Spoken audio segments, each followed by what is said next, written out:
Dentro de la lectura de La lámpara de la belleza, John Ruskin expresa que el valor de la arquitectura está subordinado a dos caracteres principales, que son la comunicación de la fuerza humana y la imagen de la creación natural.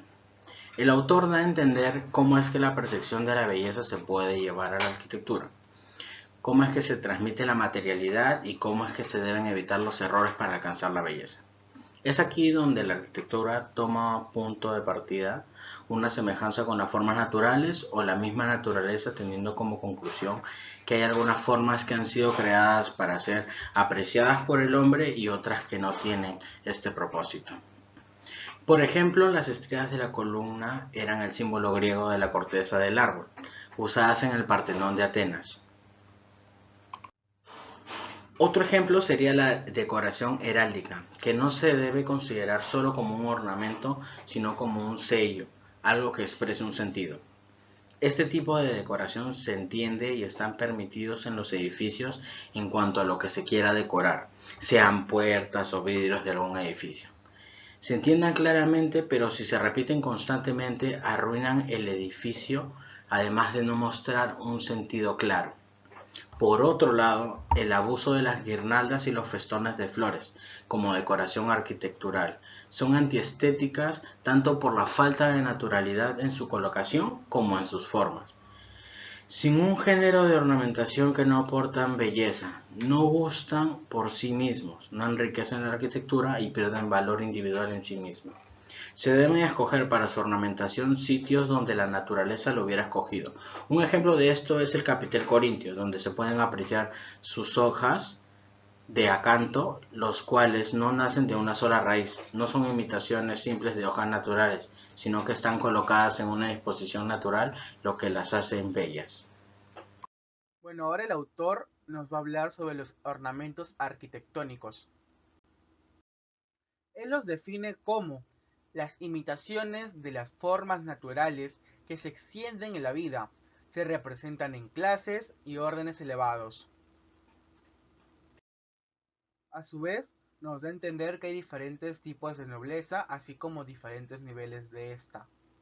La nobleza más baja está en las imitaciones de las rocas. Luego le sigue la imitación de las flores. De ahí las imitaciones de los animales. Y por último, la imitación de la nobleza máxima, la imitación de la forma humana. El autor, a su vez, nos da tres tipos de condiciones. La primera es saber en dónde conviene colocar un monumento o arquitectura. El arquitecto debe saber cómo disponer del objeto para que el ojo tenga una percepción positiva de este y no lo rechace. Esto quiere decir que el monumento y la edificación deben de congeniar. El punto número 2 es saber el modo natural del tratamiento de la ornamentación que debe de tener, como la proporción y la abstracción.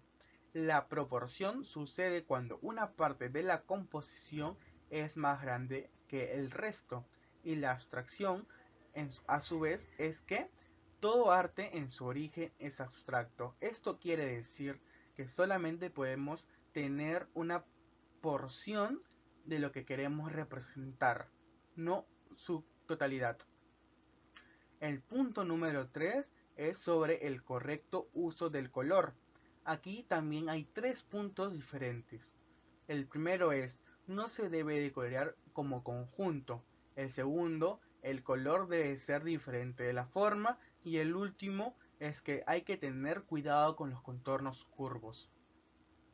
El principio de proporción tiene tres términos como mínimo. 3 es la mejor cifra para las divisiones de altura y 5 para las divisiones horizontales. Podemos ver muchos ejemplos de proporción como el tallo de la flor de la hoja de plátano, pero todas esas proporciones son bellas y únicas, no pueden servir de fórmulas generales. Otra condición necesaria para la arquitectura es la abstracción de la forma imitada. Las primeras tentativas siempre son abstractas e incompletas. Es decir, todo arte en su origen es abstracto. Solo se expresa un pequeño número de cualidades del objeto que representa mediante líneas y simples rectas. El segundo periodo del arte es un estado de fuerza donde la abstracción reclama la libertad.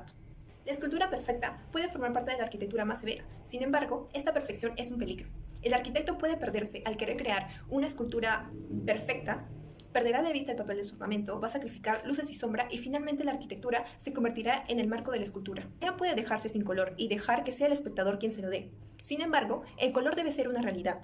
Debe ser tan estable como su forma. Los colores de la arquitectura deben ser los de las piedras naturales.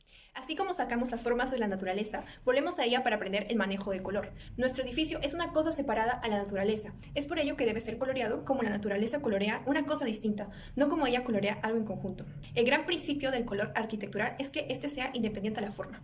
Por ejemplo, en una flor vemos que esta tiene varios matices. No es un pétalo rojo y otro blanco. Cualquier objeto, el contorno de sus formas están dibujadas con una precisión y con una delicadeza que ninguna mano humana podría seguir. Es un hecho que Dios ordena los colores en formas sencillas, como lo vemos en las conchas de los moluscos, y también en formas rudas, como por ejemplo lo vemos en los ojos de las plumas del pavo, donde hay un mayor grado de variación y de desorden. El color, para ser perfecto, no puede estar determinado por una forma, debe tener un contorno aéreo y sencillo.